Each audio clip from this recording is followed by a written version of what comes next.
I'm not like my dad. I'm smarter than him. Better than him.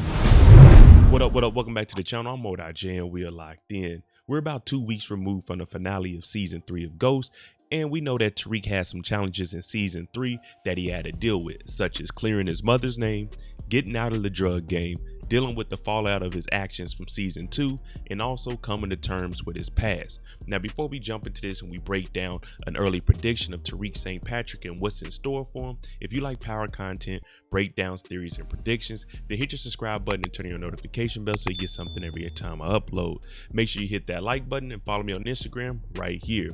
Now, Tariq St. Patrick, going into the next season, we know that there's potentially a war that started, and we don't know who's really in his corner outside of Brayden, because on my channel, everyone is a suspect and we can't trust anyone. And we noticed that in season 3, coming to the end, no one was trustworthy. And now it looks like we're into it with the Tejadas and with Noma.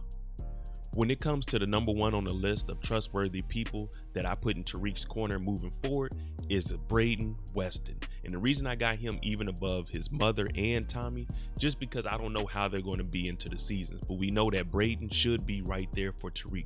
We've seen everything that he's done.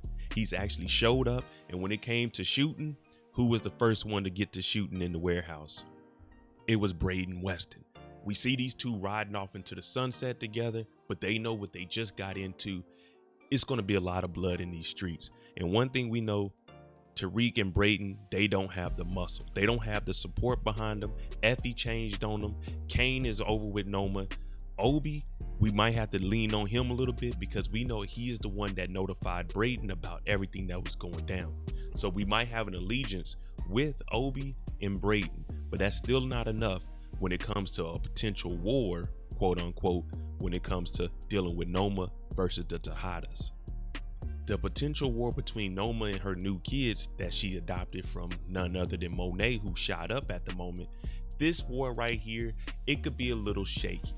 And the reason I say that is because Effie and Diana, they both like Tariq, but they both turned on Tariq.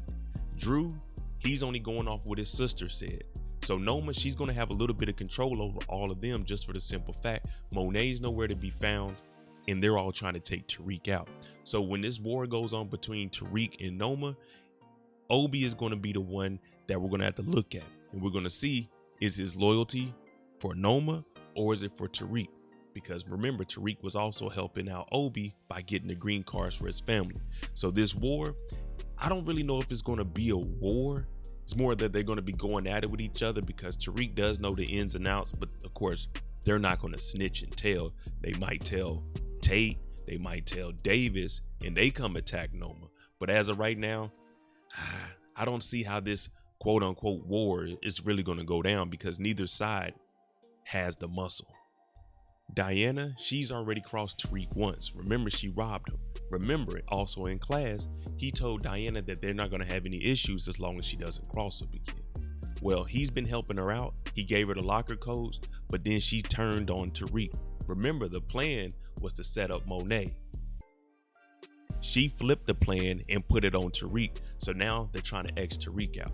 Will Tariq and Diana have a one-on-one? I'm sure they will.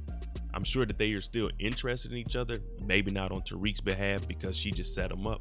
But I think that they're going to need to have this one-on-one because Diana, she looks like she thrusted herself into the lead of the Tejada family, at least till Monet gets back on her feet.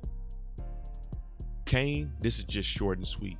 These two are never going to be able to rekindle whatever happened. Their relationship is over with. These two are going to be going at it unless Tariq can get a one-on-one with Kane and let him know, hey, Diana was really trying to set up Monet. Her and Drew came up with a plan and actually turned it on me. I didn't do the shooting. Unless something like that happens, these two, I can definitely see them being rivals moving forward, but that's kind of what we wanted to see. We wanted to see how these two would clash, and this is going to give everyone an opportunity as far as Tariq, Kane, Drew, Diana. It's going to give them an opportunity to potentially be the next ones to take over and actually make some noise in these streets. But I can definitely see Kane kind of going rogue and doing his own thing outside of Noma, because one thing about Kane, he doesn't like to be told what to do. And he's not trying to work up under Monet and now get put back up under Noma while Tariq is out here making money moves, doing his own thing. As far as the Justice League go, there's no telling what's on this thumb drive. Cooper Saxe left everyone letters, and we've seen how that played out over the last 2 episodes. Cooper Saxe has information on each and every character, and he's letting that information out slowly but surely. And we got this thumb drive that might have everything that Tariq has done, information on Ghost, and maybe Tariq being the one that actually confessed, because we know that Saxe was there and he knows what went on. He might have audio recordings. You never know with Cooper Saxe. So the admin and Justice League, they're definitely going to be cracking down with this RICO charge going down, the shootout, Monet being shot. There's no reason that the Fed should not be on top of their game from the beginning of the season to the end of the season.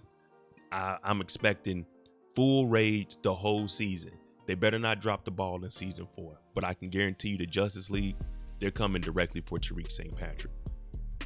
And it appears that Lauren might officially be gone. Of course, that's another issue with another woman that Tariq has. We haven't even spoke about Effie. But if Lauren is out of the picture, this right here is going to be what's going to drive Jenny Sullivan to do whatever it takes to potentially get Tariq off the streets.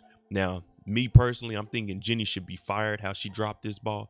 But if Lauren is gone, that's just going to direct more attention to what Effie got going on, because remember, she was released. Lauren didn't say anything up there. So as far as that, that's over with. They're going to have to stick to the drugs with Diana, and the RICO is over with. So if Lauren's gone, the RICO is gone, the attempted murder from Effie is gone. Yeah, the Justice League, they're going to have to try to figure out something else, because Lauren was a key witness. She gone. Saxe is gone. That thumb drive is all they got left. Effie Morales, well, you know what time it is for her. According to Tariq, she needs to go. She told on him in high school. She was supposed to give the information on Noma's daughter. She flipped on Tariq, and now a war started.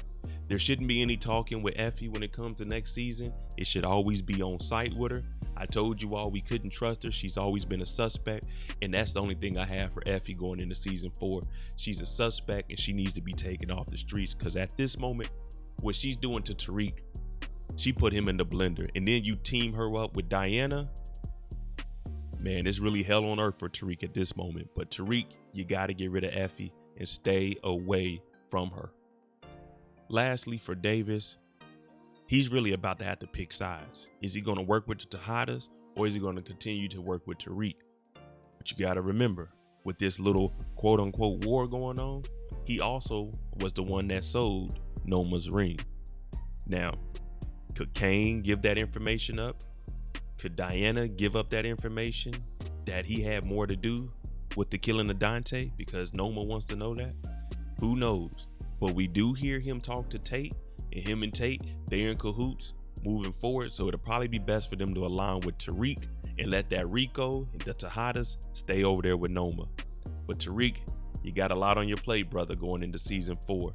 Uncle Tommy showed up, and we don't even know what he's on. We got to see his season to even get an idea of what you got going on in season 4. All right, let me know what some of your season 4 predictions are. How do you think that this quote unquote war is going to go? Is Tariq going to make it out of season 4 with all of his loved ones around him? And I mean, that's Brayden, his mama, Yaz, grandma. Are they going to make it through? Is he going to lose somebody important? Which one of the Tejada kids are going to be up out of here?